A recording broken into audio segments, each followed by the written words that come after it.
ओम श्री परमात्मने नमः। आदरणीय भक्तजनों, सादर प्रणाम।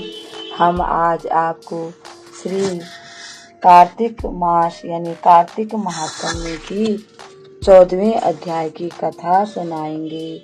श्री गणेशाय नमः, श्री सरस्वती नमः, श्री सद्गुरुदेवाय नमः।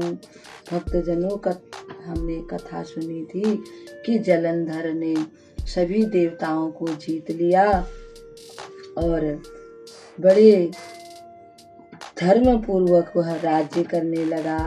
जलंधर के राज्य में सब लोग सुखी थे, न कोई रोगी था, न कोई दुखी था, न कोई दुर्बल था और न कोई गरीब था। परंतु देवताओं के अधिकार छीन लेने के कारण और जलंधर के भवन में वे निवास कर रहे थे, इसलिए उनको वहां अच्छा नहीं लग रहा था, इसलिए देवता बड़े दुखी थे। अब आज हम आगे 14वें अध्याय की कथा को श्रवण करेंगे। नारद जी ने कहा, जब देवताओं ने उसे सबको अपने अधीन रखकर राज्य करते देखा तो उन्होंने मन ही मन भगवान शिव का स्मरण किया। तब शिव जी ने मुझे बुलाकर देवताओं का दुख सुनने के लिए देवपुरी भेजा। सभी देवता मुझे देखकर अपने अपने दुखों को बताकर उनके नाश के लिए प्रार्थना करने लगे। जब मैं वहां पहुंचा तो जलंधर ने मेरी विधि पूर्वक पूजा की और हंसते हुए मुझसे कहा, हे ब्रह्म ऋषि, आप कहाँ से आ रहे हैं? आप अपने आने का कारण बताइए। यदि कोई मेरे योग्य सेवा हो तो मुझे आज्ञा दीजिए। मैंने जलंधर से कहा, हे दैत्यराज, मैं अपनी इच्छा से कैलाश शिखर पर गया था।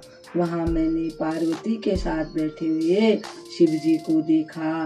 कैलाश शिखर 10,000 योजन भूमि में फैला हुआ है और वहाँ कल्प वृक्षों का बहुत बड़ा बाग है। उसमें सैकड़ों कामधेनु हैं और वह रत्न मणियों से प्रकाशित हो रहा है। मैं सोचने लगा कि त्रिलोकी में ऐसी समृद्धि और कहाँ है।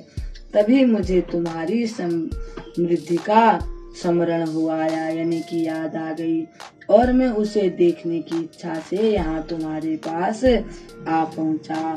अब मैं सोचता हूँ कि शिव जी ही त्रिलोकी में सबसे अधिक समृद्धिशाली हैं। तुम्हारे यहाँ सब कुछ होते हुए भी पार्वती जैसी सुंदर स्त्री रत्न नहीं है। यद्यपि अप्सराएं और नाग कन्याएं आदि पकड़ आदि को लाकर तुम्हारे यहाँ वे रखी गई हैं, तुम्हारे घर में विद्यमान है, पर वे निश्चय ही पार्वती के समान नहीं है। अतः पार्वती जैसी स्त्री रत्न के भोगने वाले शिव जी ही समृद्धिशाली हैं। हे राक्षस राज, यद्यपि तुम बहुत से रत्नों के स्वामी हो, फिर भी तुम्हारी समृद्धि शिव जैसी नहीं है। ऐसा कहकर जब मैं वहां से चला आया तब जलंधर पार्वती के रूप की चर्चा सुनकर काम ज्वर से पीड़ित हो गया। यानी नारद लीला ने उस पर ऐसा प्रभाव डाल दिया कि वह शीघ्र ही जगदम्बा पार्वती को पाने की इच्छा करने लगा। अब भक्तजनों, इस कथा को हम यही विराम देते हैं। कल एक और कथा के साथ आपके सामने उपस्थित होंगे। तब तक के लिए हम आपको प्रणाम करते हैं। ओम श्री परमात्मने नमः।